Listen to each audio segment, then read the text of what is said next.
Hello to you all, welcome back to the channel. Here's another video on potential games to add to the spectrum. This is 5 golf games and I struggled. I struggled to find half decent golf games. In fact, not all these golf games are good, to be perfectly honest with you. So again, this is not a recommendation about games that you will want to add necessarily unless you've got any kind of emotional attachment to them. I also think this won't be as popular as most of my videos simply because, you know, it's a sports video. They're never really that popular. But then golf games sometimes surprise me, that the sort of people that like them. So could be that this is more popular than I think. Could be this will perform the worst of the lot. I don't care really, because at the end of the day I just make videos I like making, and I like reminiscing about some of the games, and also like reminding people there's going to be a few golf fans out there that are going to say, oh yeah, I remember that game, I used to play that. Whether or not it's good or not, you know, that's not for me to say. There's only one game on here that I really played a lot of before, and I went through about 20 golf games and tried to play some of them, and some of them were pretty much unplayable. So I whittled it down to just 5. I'm going to start doing probably 5 games on each list now, just so that we can get a few different ones out there, because obviously we're fast approaching the date of the release of the Spectrum, and I've got something planned for November, like a countdown thing, so I want to make sure that I can pull that off. So we'll do a few more 5 games to add throughout the rest of October, and then we'll be changing gear for November. Anyway, without further ado, let's crack on with 5 golf games that you might or might not want to add to your spectrum. Okay, so the first game we are going to add here is Nick Faldo Plays the Open. It was released in 1985 for £9.99. We'll have a look at the crash review once we've seen a bit of the gameplay footage. This is going to say that this game was based on the course Royal St George's in Sandwich in Kent. That's where the Open Championship, the British Open Championship, was held in 1985. That's probably the reason why they chose it, obviously. And we'll have a look at the crash review now. It scored 85% for use of computer, 75 for graphics, 79 playability, 89 getting started, which I don't agree with, but we'll come back to that in a second. 76 for addictive qualities, 69 for value for money, and overall 83%. The reason I don't agree with the getting started is because I found it quite difficult to get started personally without going through the extensive instructions. It wasn't intuitive. Like a golf game normally, you know, you've got left and right to aim and fire button to swing the club. It's nice to have more things to do, I guess, in a golf game. To be perfectly honest with you, I found it quite difficult to know what things were, and the aiming mechanism is very strange. Again, I'll get back to that in a second, but yeah, it's, to me, I wouldn't say 89% for getting started. I'd say more like about 60% personally for me. I found it quite tricky. Maybe it's just me, I don't know. Anyway, we're going to have a look at the review here. I'm going to pick little bits and pieces from the review. It says, one of the drawbacks with golf games has always been telling the computer just what it is you want to do. This game tackles that problem with icons. The screen is split in 2. The upper half gives the bird's eye view of your ball's position on the course, while the lower half is divided into 7 more sections, 4 of which allow you to input information. Once you've selected the hole you want to play, you are told the distance between the hole and the tee, the path for that hole, number of strokes played on the hole, and total number of shots taken for the contest so far. The strength bar indicates the amount of thump you intend to give the ball, and this is adjusted in the same way. Selecting the angle of the shot is equally as cunning. You move a little ball around the perimeter of the circle. When you play the stroke, the ball will fly off in the direction given by the imaginary line drawn through the center of the circle and the ball on its perimeter. You can see that in the bottom left of the screen. To me, that was an unusual way to aim, and normally a cursor on the screen is much easier personally, but aiming it on that little thing meant my ball was going off in all sorts of weird and wacky directions. I guess if you play it a lot and you master that, it's quite good to make it a little bit more complicated, I suppose, but anyway, to each their own. The map remains visible while you hold down fire. A moving bar graph indicates wind strength, while wind direction is shown by an arrow, which is pretty standard for most golf games, I suppose. When you've decided how to play your shot, moving the cursor over the little picture in the bottom center initiates play. I like this bit. It says the plump chap on the left is your caddy, and you are the fellow in +4s. Press fire and a speech bubble appears from the golfer specifying the required club. The caddy replies okay unless he thinks you're making a mistake, in which case he asks, are you sure? Now that feature I quite like, you know, having the caddy giving you advice and stuff, and it was helpful because sometimes I'd forget to change the club, or I'd forget to put enough strength into the ball at the shot, and he would say, are you sure? And then I would realize that I had made a mistake somewhere along the line. So that was actually quite helpful and quite fun. Either rethink the matter or say yes by pressing the fire button again. The caddy will then turn and pass you the club of your choice. Your golfer then goes through your swing and makes the shot. At this point, you can make final adjustments to shot using the joystick. I used the keyboard when I played.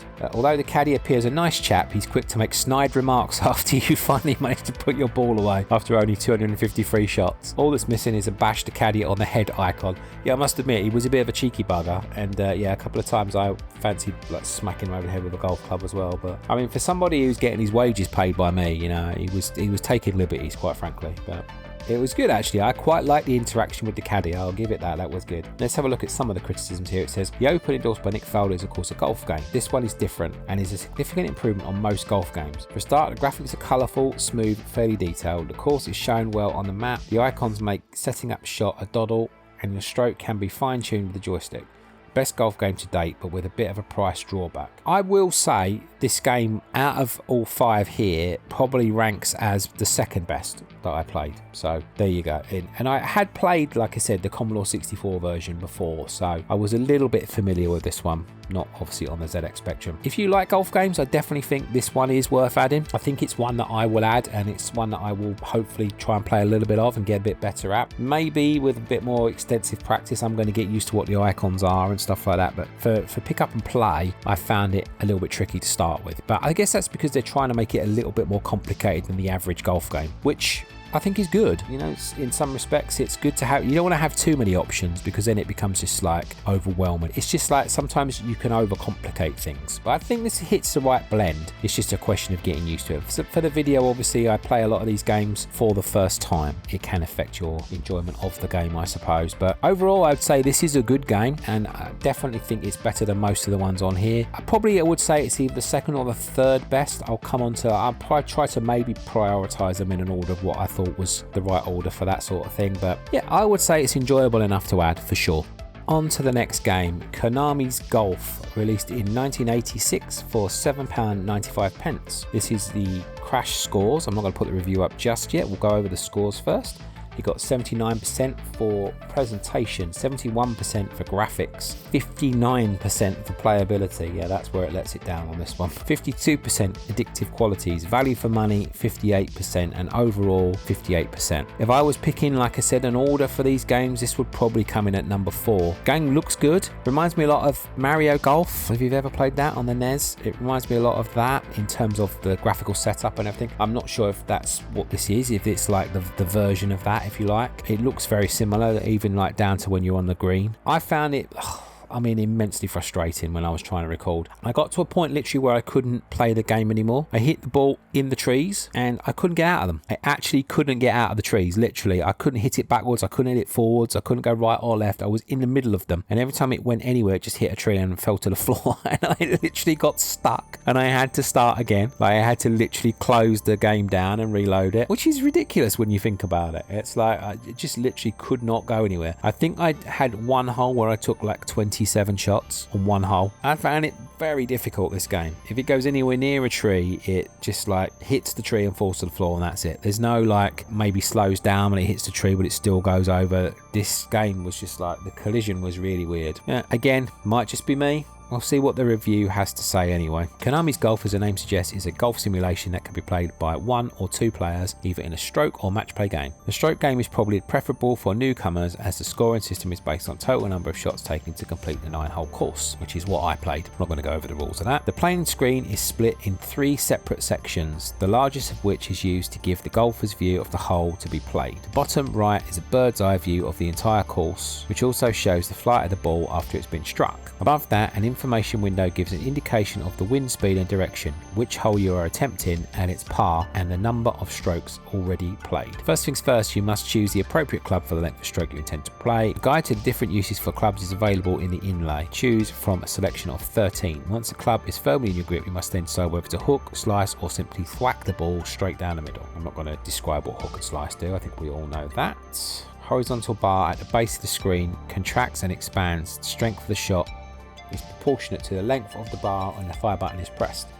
Relax and watch the flight of the ball in the overhead window until it's time to start the process all over again. That's very well basically explained. Let's see what they say in here. I'm not going to read the first comment, we'll read the second one. 2 golf games in one issue, at least one of them must be good, but alas no. Konamis Golf is certainly one of the most playable golf simulations around. It's very easy to get into, graphics are well drawn, but in some places seem out of perspective. Sound is a bit scarce, but it doesn't matter in a game of this type. Konamis Golf contains stacks of little features that enhance it and make it much more of a hit and hope program, one of the best golf simulations on the spectrum. Okay, so one hand they said it's not good, and then the other hand they said one of the best golf games on the spectrum. So that's a little bit of a weird contradiction on that one. This one says, well, it's not all that bad. At first I was going to be really cruel to it, but after a bit of perseverance it turned out to be enjoyable. The 2-player mode is much more interesting, but boredom still sets in after a short while. There you go, that's what you want, isn't it? Graphics aren't particularly good. The whole thing seems to lack a certain something which would make it into a really fun game. If it was a cheapie, then maybe it'd be passable, but it's not, so it's not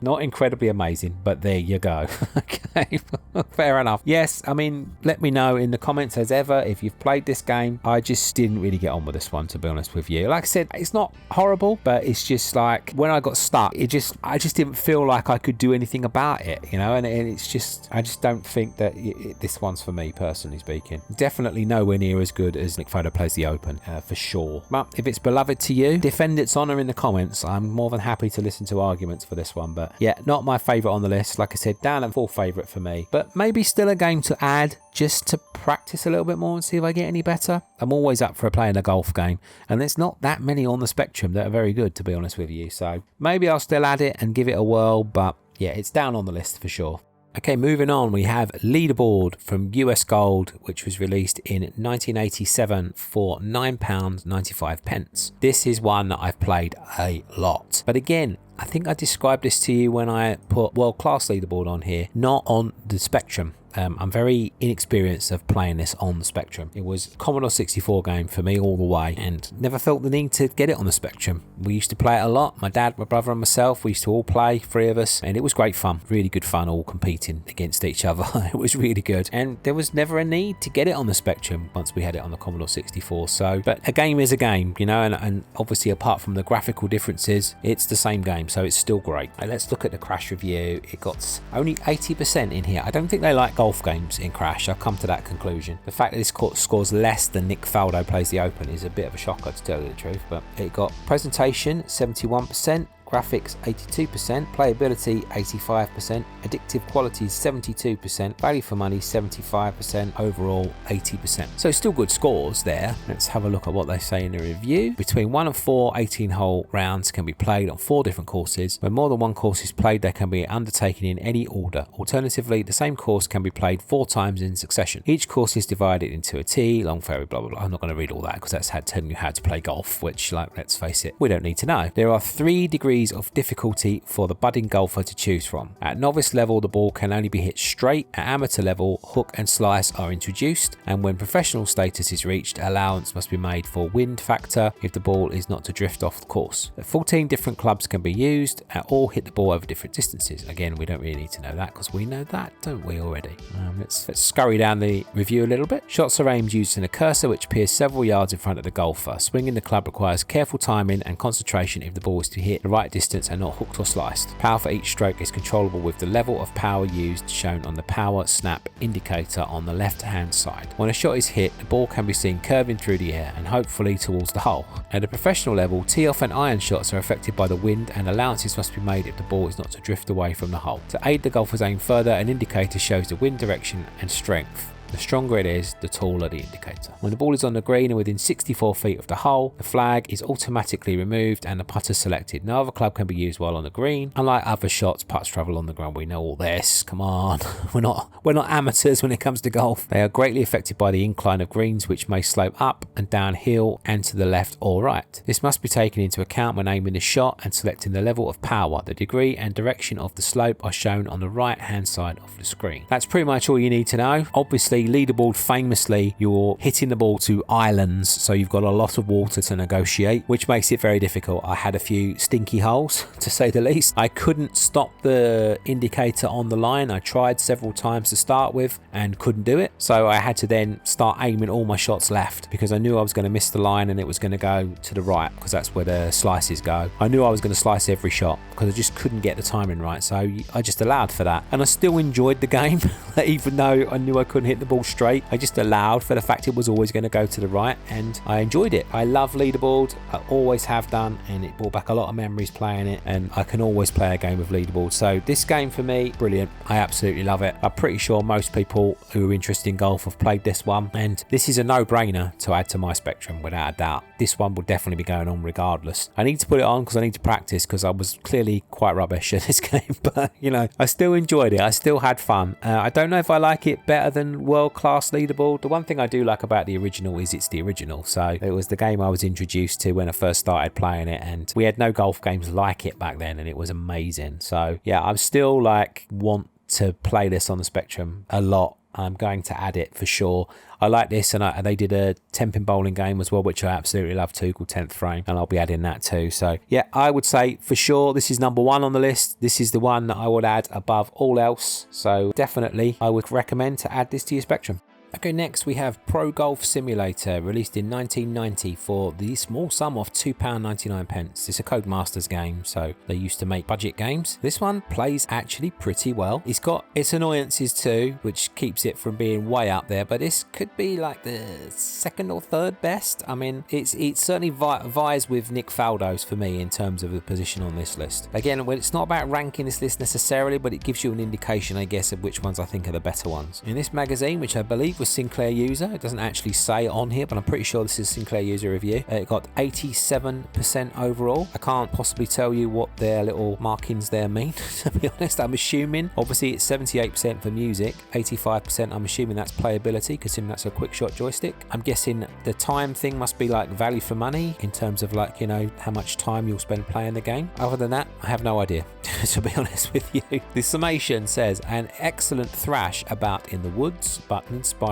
sports sim. So there we go. I've got to take issue. This is something I've got to bring up while we're on this review. Sinclair Users reviews don't make a lot of sense to me. You give a game 87% and then you say it's an uninspiring sports sim. How the hell do you give it 87% then? Because 87% is 9 out of 10. 9 out of 10. That's a great game. So how do you give it 87% if it's uninspiring? I just don't get it. They seem to say that a lot in their reviews. They'll slag a game off and then they'll give it a good score, and I don't understand it. We had it in the last thing, the TV shows, where they gave like effectively an 8 out of 10. It was 4 out of 5 for a game that they absolutely slated. It's like, I don't get it, to be honest with you, but there you go. Let's read the review. That's enough of my ranting. You know you're in trouble when the most complimentary thing the normally over-enthusiastic Codemasters can find to say about one of their games is incredible 75%, your Sinclair. Okay, actually Pro Golf Sim is a bit better than that. Okay, so it's a bit better than 75%. Well, we already know that they gave it 87, but I'm confused. At least it's pretty comprehensive of all the authentic features of the game, including bunkers, rough, trees, lakes, islands, selection of clubs, zoom feature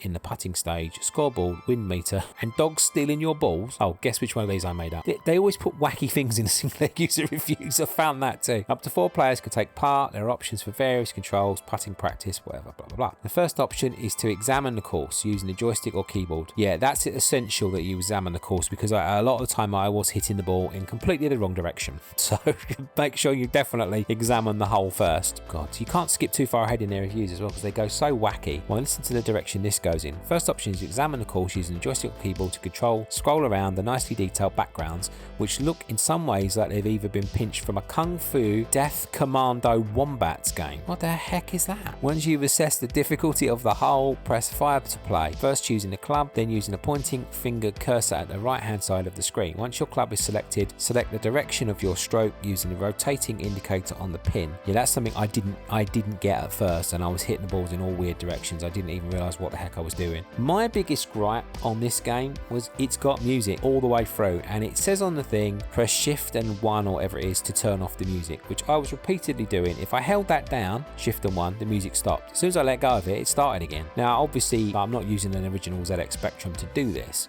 So I don't know if it's because it's not Spectrum Shift and 1, if it wasn't turning off, but I could not get that music to turn off, and it was kind of annoying. In the end, in fact, I took my headphones out to play this game. So I was like, that was so much better playing it with no sound than it was playing it with that music playing all the time. Yeah, it may not annoy some people, but to me, around the golf is relaxing. You don't get music playing constantly. So when even I listen to music everywhere I go, I always got my headphones with me and my phone and everything. But even if I were going to play around a golf, I would not go around with music playing all the time. It's weird. So yeah, that annoyed me a little bit. The game itself didn't play too bad, to be honest with you. Putting, I kept getting wrong a little bit. Again, it's one of those indicators where it's sort of like, it's not move a cursor on a screen. You're kind of moving a stick and rotating it round to get it to the right angle that you think you should be hitting at, sort of thing. And it can make it slightly tricky, but I didn't mind this game at all. There's no slopes on the greens or anything like that, so that's a bit disappointing. You know, you just literally got to aim at the flag and putt it in. So it's simple, but I guess for $2.99 when it was released at the time, it's going to be a bit more simple than the others. And yeah, I would say probably the third best game on this list, and definitely one I would probably consider adding. The last two on this list I probably wouldn't, but the first three, like when I rank them 1, 2 and 3, I would consider adding those. So we've got the worst one to come yet, so that's all I'm saying. This is far from the worst game, and let me know again if you've played it before. And finally, we have Handicap Golf, released in 1984 for £5.95. This game I found quite difficult to find a review for. I did find a little one in Crash. Before we put the review up on the screen, I'll just go through the scores. It got use of computer 78, graphics 80, playability 84, getting started 73, addictive qualities 84, value for money 87, and overall 81%. Now, that's a good score because I didn't particularly like this game much. Back in 1984, I'm guessing that there wasn't a lot of choice for golf games, so I can probably imagine why it would get a better score than it would get now, because, you know, let's face it, games were a lot more simple when the Spectrum first came out. This was programmed in BASIC. Again, I don't want to be too harsh on it, so I don't want to piss all over this one too much, because, you know, I can imagine that's a heck of an achievement. I just found it quite hard to play. I found the ball didn't really go the distance the clubs were supposed to go. It's quite funny as well, like, to see the change in golf these days. I mean, if Rory McIlroy or someone like that hits a driver, it goes about 350, 360 yards standard. The furthest you could hit a driver in this game was 200 yards, which is probably about a 9-iron for Rory McIlroy, which is absolutely crazy when you think about it. But that's the way that the game's changed, of course. But it is very simple. The one thing I do like about this game is it does tell you on the screen the buttons to press, so that's quite handy. I might even add all these golf games, to be honest with you, to see if I can get better. And there were probably about another 10 golf games I found, so it's not like these are absolutely pig awful. It's just like, you know, they're still probably the top 5 out of all the golf games that I found, but this to me was the worst of the 5. The thing I didn't like about it the most was the putting, because you get a yellow circle that sort of like spins around the outside of the green, and you can either move it fast or move it slow, but what you've got to do is you've got to judge where it's aiming, if it's aiming towards the hole or not, and it's really hard because you've got to stop it from moving. It's not even like you can free move it. It's moving constantly, and you've actually got to press the button to stop it when it's in the right place. So you've really got to you got to make a decision about where it is, and it's moving all the time. So it's just a weird way of putting. If you give the game a go, or if you've ever played it before, let me know what you think. I'm sure I've played this on a Commodore 64 and it uses a regular cursor as far as I can remember, but this one didn't. It took me ages as well to learn that that's what I had to do, because it said slow or fast for putting, and I was like, what does that mean? I could barely see the little circle that was spinning around the edge of the green, so I didn't even know what the hell that was. And maybe again, if I'd read all the instructions, it might have told me, but because it was showing me the keys on the screen, I didn't think I needed to, but I found it tricky. We'll see what the magazine said. I'll go straight to the criticism part because there's no point in reading anything else.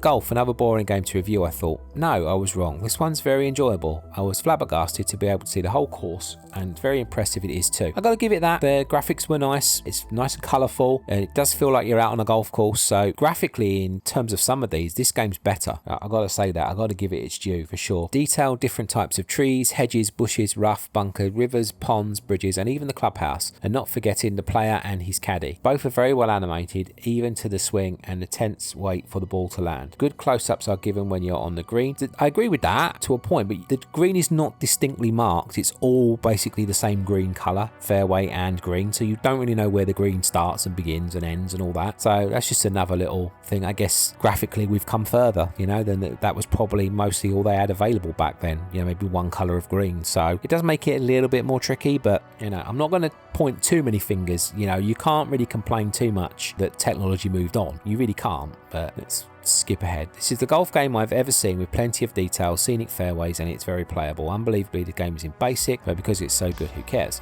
Very good feature is that for even a player with no knowledge of golf, what clubs do, the game is simple because everything is explained on screen, which is what I said. Yeah, apart from the putting circle, like I said, which you kind of had to figure out yourself. I guess you didn't need rocket science to figure it out, but to me it was just a little bit, you could have had a cursor you could move. It would have been a lot easier than that, but I don't know if it was possible to do that in basic. So again, I'm not going to ding them too much for that. Excellent colour and fantastic graphics. At the end of a tiring round, it's really nice to see yourself part company with the caddy and walk wearily into the clubhouse for a welcoming beer or something. This game is so well thought out and displayed that it looks like a television golf championship right down to the editing of the scenes. Wonderful and satisfying to play. Well, they've certainly waxed on a little bit more lyrical than I have. An excellent simulation, one of the best golf games around, highly recommended. For me, out of the games on offer, this was the worst, but probably one of the best looking. So I will say that about it. I still think Leaderboard looks better, even though it's slightly more unrealistic because of the islands and stuff. But I would certainly put this up there, maybe at number 2 on like the best looking scale. Potentially Pro Golf Sim as well was right up there too, because the other ones are more like an overhead view. I just didn't get on as well. I think the gameplay is a lot more simple, I guess, and there's a lot less you can do, and the putting was quite tricky. So take that as you will. I still think it's good enough to get in this 5, so don't think I'm slagging it off for whatever reason. I just feel like out of these 5, possibly the worst out of the 5. There you go. I still think, you know, if you want a nice looking golf game, something a bit simple, which let's face it, a lot of the early Spectrum games are going to be a lot more simple, you can't really go wrong with this. So there you have it. 5 golf games to maybe or maybe not add to the Spectrum. If you've seen the footage now, you might not want to add them, but to be honest, a few of them look good. It's just the way they play, really. But anyway, these games were Nick Faldo Plays the Open, Konamis Golf, Leaderboard, Pro Golf Simulator, and Handicap Golf. Let me know in the comments if you've played any of these. I actually think Leaderboard was the only one I played way back when. I think I played Nick Faldo Plays the Open on the Commodore 64. Konami Golf, funnily enough, I've got on the Game Boy, and I don't think I'd ever played Pro Golf Simulator before. I'm sure I must have had a game of Handicap Golf. I remember the case really well, so I'm pretty sure I did have that, but I found it very unplayable when I was trying to play it for the video, so maybe that's the reason why I didn't have much of a memory of it. But anyway, if you're into golf, you might want to add these.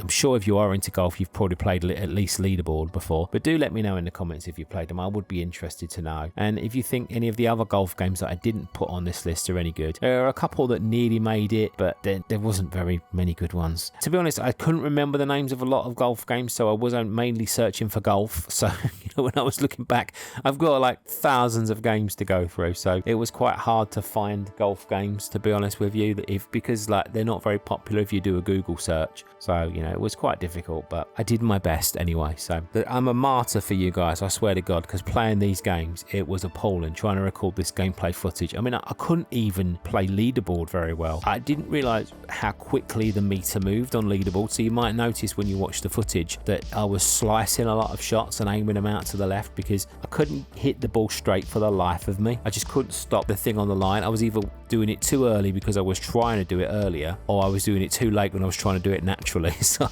and some of the other games I just couldn't get the hang of at all. And I did look at the keys for every single game, so it's not my usual where I didn't look at the instructions. I did look at the instructions for all of these. I just like couldn't play them very well. But maybe it's just me, who knows. Anyway guys, thank you so much for watching. I really do appreciate all of your support. I know I say it every video now, but I say it because I mean it, and I really do appreciate it, so thank you so much. If you just stumbled across this, I've got quite a few more videos already up on the Spectrum, also on other retro consoles if you're interested. I've got links in the description for all the retro consoles available. I did a whole link on Amazon for you guys, so that you know you can find them all in one place. I always think Amazon's good because it's worldwide. You know, sometimes if I list like obscure shops or stuff in the UK, you wouldn't be able to get them delivered if you're in another country. So I feel like everybody's got a version of Amazon, so hopefully that makes it all easier for you. But anyway, I try and do what I can to help. Thanks very much, everybody. Take care. See you on the next video. Bye for now.